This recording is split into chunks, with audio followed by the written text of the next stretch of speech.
Hi everyone, my name is Amy Smullins. I'm the graduate assistant for the PAL program, and PAL stands for Peer Assistance for Learning. Essentially what the PALs do is they act as a liaison between you, the students, and the counseling center counselors, and they offer different outreach presentations on mental health topics. So some of these include adjusting to college, which we'll be talking about today, and then also they offer presentations on stress management, orientation to counseling center services, and recognizing the warning signs of depression, anxiety, and eating disorders. If you have any questions about this presentation or any of the other presentations, don't be afraid to ask questions throughout or after. So right now we're just really going to get into adjusting to college.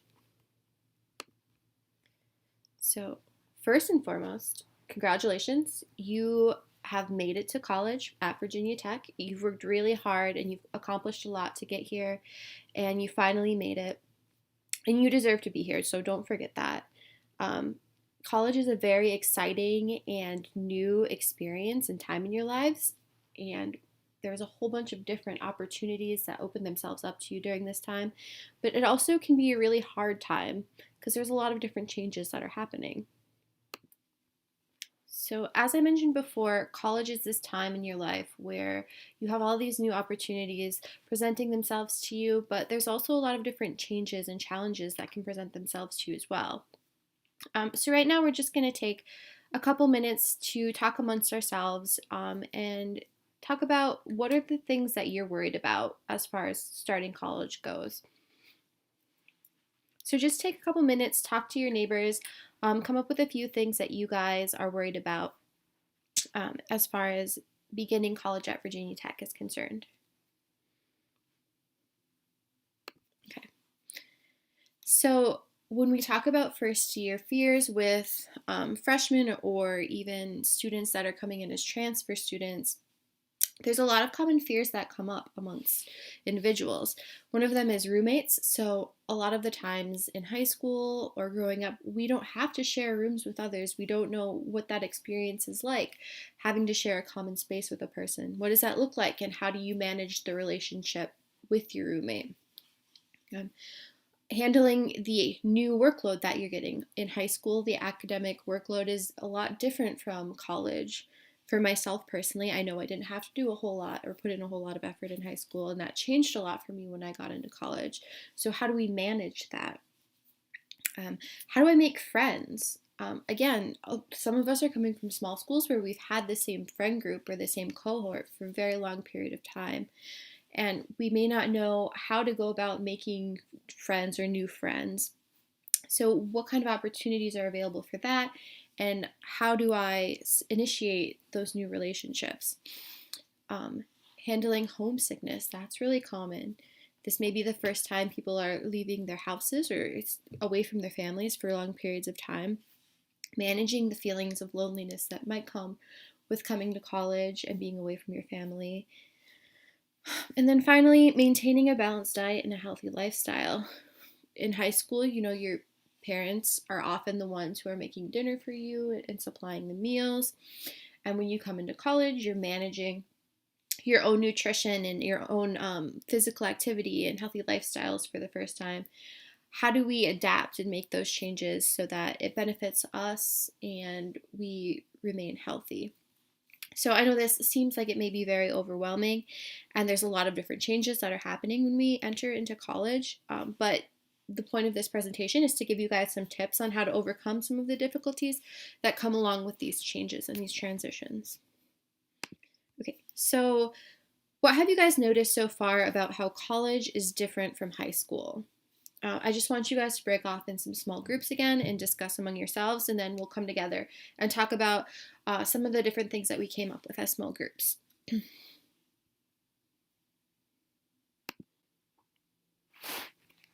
Okay. So one of the things that you may have discussed when you were talking about how college was different from high school is feelings of homesickness. It's a very common thing to experience homesickness when coming to college. The environment's new and it may be overwhelming. You're away from family and friends or people that you've known for your whole life for the first time. The environment itself may be very different from where you grew up. You may be coming from a really small town, and Blacksburg may be a very large area to you. Adjusting to this and learning how to adapt to this new environment may be challenging. Maybe home is really far away for you. Maybe you grew up in an entirely different state and driving home to see your family just isn't something that you can do. And then finally, you may feel loneliness because you're away from all of these people that you love and care about for the first time. These are completely normal feelings, and we're going to talk about a couple ways and tips that you can try to help overcome these feelings in the next slide. So these are a couple of different tips you can try to help alleviate your feelings of homesickness. If you need to, it's okay to call someone from home. Call a mom, dad, sibling, friend, family member. Call them as much as you need to or as much as you can to help you feel at ease and feel more comfortable. A great way to help your environment feel a little bit more homey is to hang up pictures of family and friends to remind you of home, or to help remind you of some fun memories that you may have shared with them. It's also a great way to decorate your dorm room. Try to remember to keep your schedule consistent and incorporate activities that you did at home into your new college schedule.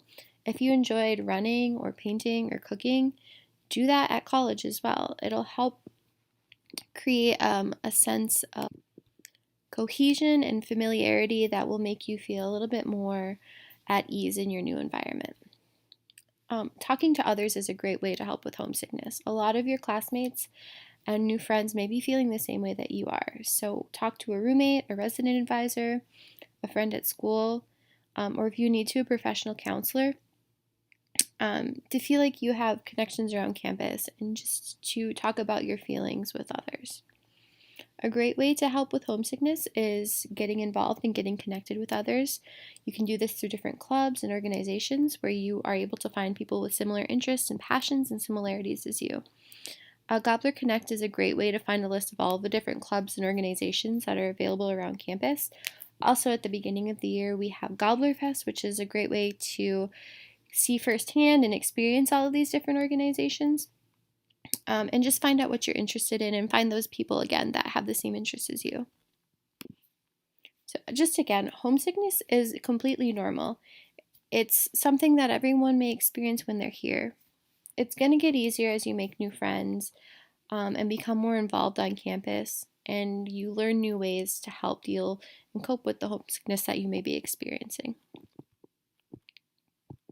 Okay, so another thing that you may experience when you come to college or as you're in college are different social adjustments that happen and different changes that happen in your social life. You're going to be surrounded by people that you don't know for the first time versus in high school where you may have went to a small school and known everyone there throughout freshman to your senior year. You may have some difficulty or find it difficult to find Hokies that have similar or shared interests as you, and you may not be used to living with a roommate.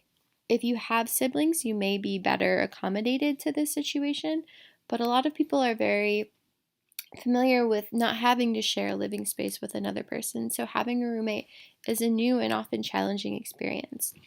On the next slide, we're going to talk about some different tips to help overcome these challenges and ways you can manage these social adjustments. So these are just a couple tips that we've come up with to help with these social adjustments. A great way to get to know people and meet new people is by keeping your dorm room open and talking to your hallmates. So on those first few days when you and everyone else is moving into the dorms, this is a great way to show people that you're open to conversations and you're willing to let them in and hang out with them. In addition to this, you may already have made connections with people and you may want to get to know them better. And a great way to do this is just inviting them to lunch or dinner. Maybe you have hallmates that you get along with well, but you want to know a little bit more about, or maybe you have a classmate that you enjoy working with, but you want to get to know a little bit better, develop a friendship with. A really easy, stress-free way to initiate this is just to invite someone to lunch or dinner. If you have a group of people that you enjoy hanging out with, a really great way to stay connected with them is through GroupMe. And this just lets everyone know what the other people are up to and sort of help organize ways to hang out and get together. As we discussed before, a really great way to get to know people is through joining clubs and organizations. This is a great way to find people that you have those similar shared interests and passions with, and that may work well with your personality and your student style in college. And two resources for this again are that Gobbler Connect, which is online, and then Gobbler Fest at the beginning of the year on the drill field. So, a roommate agreement, for those of you who don't know, is a form that you fill out with your roommate at the beginning of the year that establishes sort of the boundaries and the different rules that you would like to set as a part of your living agreement. And this is a great way to sort of accommodate the differences between you and your roommate if this is the first time you're living with someone. It sets those boundaries for you guys so that you know what to do and what not to do when living with this person. It really allows you to avoid conflicts later in the year because you have this established guideline and rule book set for you and your roommate. If you are having complications that can't be solved with a conversation between you and your roommate, or maybe you just need some advice about living with another person, the resident advisors are a great resource for all students living on campus. It's their job to help you with living in the dorms, so use them to your benefit if needed. In addition to the social changes that are happening, there's also going to be some financial changes happening for people as well. College may be the first time that you're required to sort of pay your own way for things. You may have to pay for your own rent or room and board and tuition. And this also might be the first time that you're experiencing having to take out loans, which is very common for college students. And you may be worrying about how you're going to pay them off. This can also be a time where you're not being supported as much by your parents, and they maybe are reducing the money that they're giving you, or you have less spending money.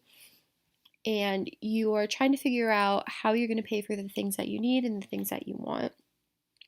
There's also some social pressures that come with going to college, as far as like going out to eat with friends, spending money on different sort of entertainment and concerts and movies and various activities on campus. Figuring out how you're going to pay for these and budget these may be challenging for you and a new experience for many. And you may want to be able to buy certain things that you want or you need.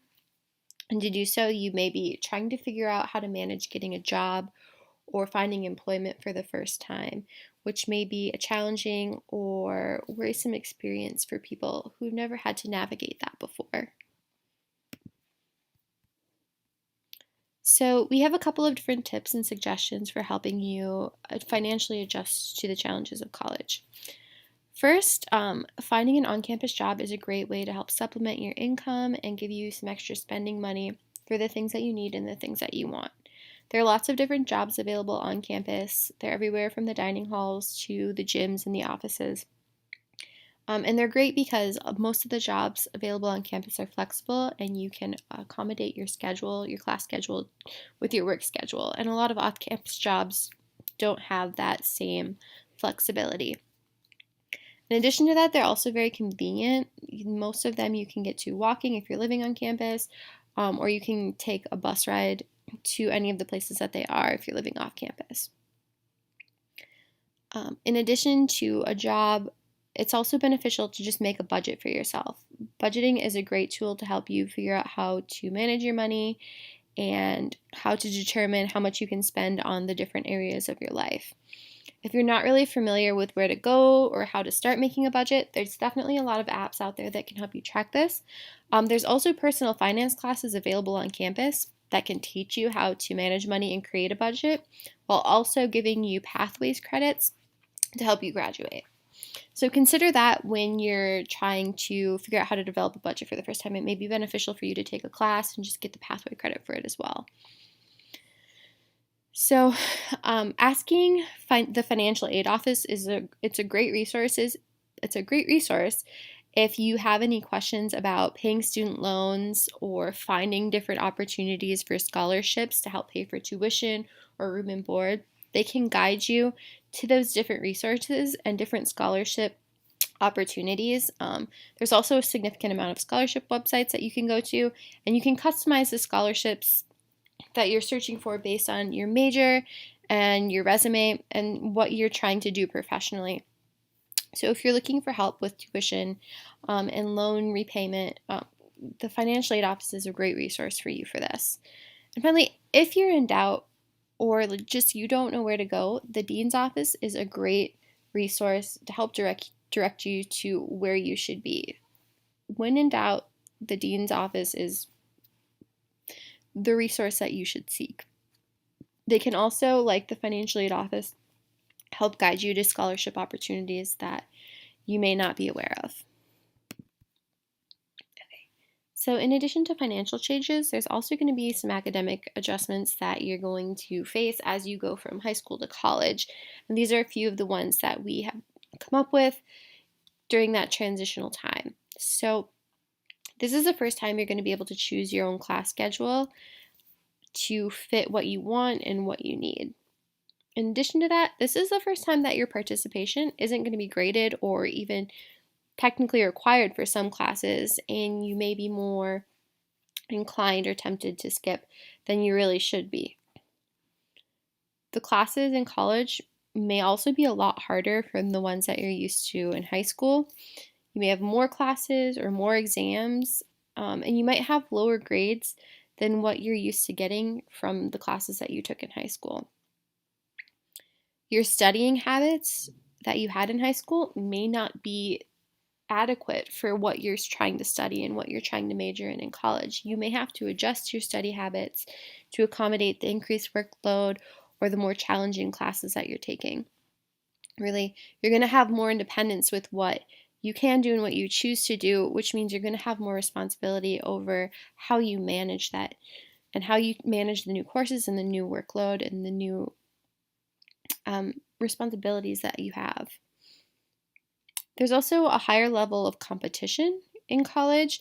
So in high school, you may have been used to being like the top of your class in everything or having the highest grades or getting a 4.0 in everything. When you go to college, a lot of the students came from that same pool of higher achieving students that you did, and the competition level increases significantly. And all of these adjustments together can be very overwhelming. So we have a couple tips to help you adjust to these changes. So you really want to try to schedule your classes at a time that works best for you. If you're not a morning person, then don't schedule your class at 8 a.m. If you are a morning person, then schedule all your classes as early as possible. Make sure that your schedule fits your energy level and your productivity levels. You don't want to be setting yourself up for failure. Ease yourself into college. Start your next semester with a lighter course load if you have to. Maybe that means taking 12 credits in your next semester to help maintain or boost your GPA, and just holding off on taking a whole bunch of credits when you're not sure how you're going to transition. Get a planner. You want to get a planner and keep track of your assignments. A planner helps you coordinate and organize all of that information in one place so that you know what you're supposed to be doing and what's going to keep you on track. So these are some extra tips to help guide you through classes and help you to get the most out of learning and be as productive as you can as a student.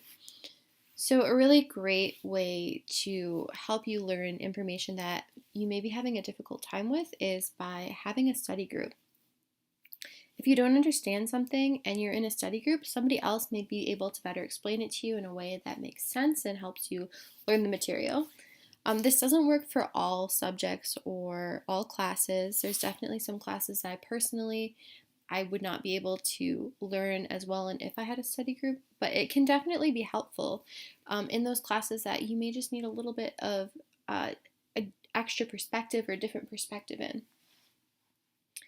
use office hours. Office hours are there for a reason. Your professor made them so that you could come in and ask questions and discuss the materials that you may be having difficulty with.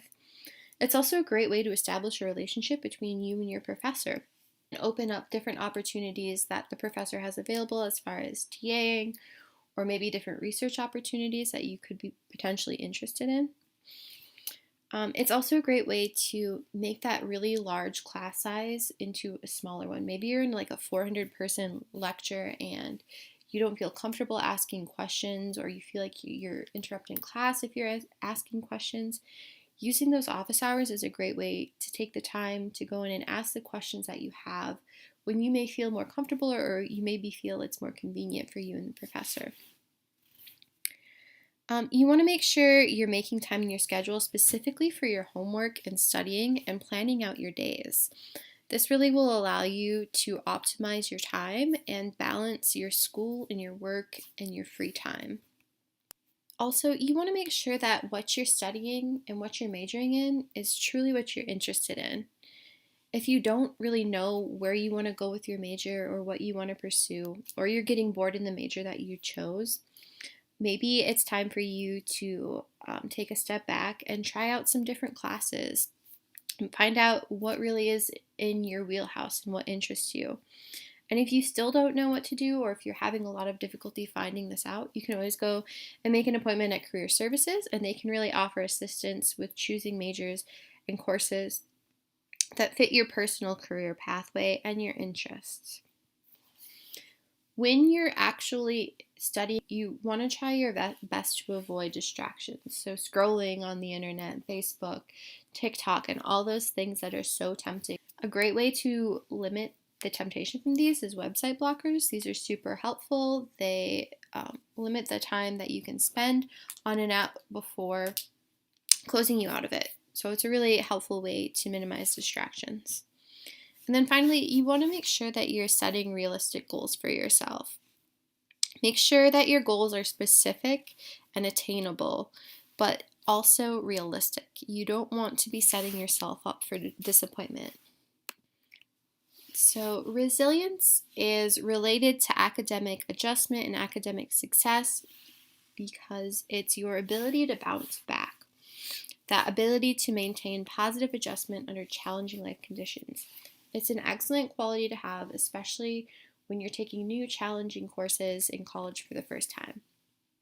For example, if you don't do well on a test, having resilience is really important because being able to bounce back, get past that negative event that happened, and understand that you need to work harder and maybe change up your study habits to do better on the next test is going to allow you ultimately to do well in the class. And taking that sort of attitude into everything that you do in college will allow you to do well in college. So if you're interested in learning how to build your resilience more, if you don't feel like you have a high amount of resilience, Oki Wellness offers workshops on resilience to help develop and enhance those skills. So now we're just going to take a second. I'm going to have you get back in your little groups and talk about how you personally would handle an academic difficulty in a course or a major. And you can use some of the skills that we discussed previously, or you can talk about different skills that we haven't already addressed. And then we'll just come back together and we'll share those. And if you have a new one, it'd be great to share with the class so that they can learn from that as well.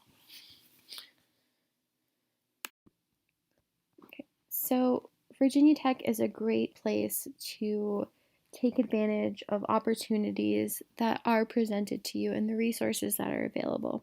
College is a great experience. It's an opportunity for you to get involved in organizations and activities that you're passionate about. It's a great way to volunteer and give back and figure out what you want to do to help others. It's a really, really excellent way to gain experience outside of academics. And a lot of jobs, they don't just look for how well that you did with your academics, but they also want to know what experiences you have that have given you the different qualities that make you you. Going on service projects and studying abroad are great ways to find out more about yourself and make yourself a more well-rounded student and person. You really want to be engaging in healthy risks. And it's really hard to know where to start or what to get involved in if you're not sure what you're passionate about. But college is about taking time to be introspective and figure out what it is that you want to do. And it's going to take some time to figure this out, so you just have to be patient with yourself and take the opportunities that you're presented with. Really, what you want to get out of this is learning how to balance all the different aspects of your life, which is going to be difficult and it's going to take trial and error, but it's going to help you, and make sure you understand and figure out what works for you in your lifestyle. Really, just being a well rounded student and having and gaining all of the experiences, both academically and non academically, is going to make you competitive after graduation for both your grad school and your jobs, and just give you the most benefit from your time at Virginia Tech. Okay, so now I'm just going to have everyone take a second and we're going to pass out some note cards, and I want you to write down 1 to 3 academic goals that you hope to achieve this semester. And we're not going to ask you to read these to the class. These are just for yourself. You can keep this card and just reflect on it as you go through your time here at Virginia Tech and just see how you're making progress in achieving these goals. Okay, so now we're just going to go over a couple campus resources with you guys that can really help you if you're in a bind or if you are just looking for some advice, and help you get the most out of your time here at Virginia Tech as well. So if you want to, this is a great time to take a picture with all of the information on it, so you can take out your phones and do that now. The first one we're going to talk to you about is Cook Counseling Center. That's located at 240 McComas. That's the main center. There's a couple other locations. If you're ever feeling overwhelmed or stressed or experiencing really any anxiety about school or the pressures that go along with college, please, please, please do not hesitate to contact the Cook Counseling Center, 540-231-6557, where you can talk to a counselor to help you resolve these concerns, or who can hook you up with the right resources to help you better resolve those concerns. Hokie Wellness offers educational information about practicing safe sex. They do alcohol education through Party Positive. They also have different information on smoking and smoking cessation, and a whole bunch of different information on nutrition, physical activity, and well-being. They also offer that resiliency workshop that we talked about before. If you're interested in any of that information, you can go ahead and contact Hokie Wellness. Schifferett Health Center is the main medical services for students on campus. The cost of both Cook Counseling Center and Schifferett Health Center and most of these resources is covered in the cost of your health fee. So you don't have to pay anything for the service itself. If you end up having to get a medication from Schifferett or from Cook Counseling Center, there may be a small fee associated with that, but the actual consultation with the physician or the counselor is free. So again, Schifferett is really if you're injured or if you're sick and you need to see a doctor, you can make an appointment with them online, or you can call them and set up an appointment with them. The Student Success Center is located in Famoyer Hall, which is across from McBride. You can go there if you need help with your classes or homework. They offer tutoring services to really help you out with any of the classes or the material that's being taught in your classes. Students for Services with Disabilities, they're located in Lavery Hall, right above Turner's, and this is where you can go if you need any sort of testing accommodations or note-taking accommodations or other sorts of accommodations that would help you be successful in a class. And then the Writing Center is located in Newman Library on the 2nd floor, and this is a service that you can use for proofreading or having someone go over your papers or make any corrections, which is really great because it can help you ultimately get a better grade. And then finally, the Dean of Students office. As I said before, if you're in doubt, go to the Dean of Students. They're the central hub, and they can guide you to whatever resources you may need based on sort of what you're telling them and what you're asking for. This is located in East Eggleston. The number is 540-231-3787. Again, if you want to take a picture of this slide, it's a great reference. And then finally, we have a couple of off-campus resources for mental health in the area. Access is the RAFT Local Crisis Hotline. It's a 24/7 hotline offered through the New River Valley Community Services Agency. The number is 540-961-8400. You can call them if you're feeling in crisis or you just need someone to talk to. they're a great option. Connect is through Carilion River Valley Medical Center. They're also 24/7. Well, one of their numbers is 24/7. The other is just a daytime number. You can contact them at the numbers listed on the screen. And then ARC is the Assessment Response Center, which is available through Lewis Gale Hospital. And their number is also listed on here. And feel free to take a picture of this slide as well. Okay, so now if you have any questions, you can go ahead and feel free to ask those. We're also going to take a little bit of time to pass out an evaluation for you guys at this moment. These are just tools that we use to help improve our presentations in the future. They only take a couple minutes to fill out, so we really, really appreciate any feedback that you guys give us on these. And also, we're going to be sticking around for a few minutes after the class is out if anybody has any questions that they don't maybe feel comfortable asking in front of the class, or if they just want to talk to us a little bit further about the PAL program or the Quick Counseling Center. We're definitely happy to answer any questions that you guys have.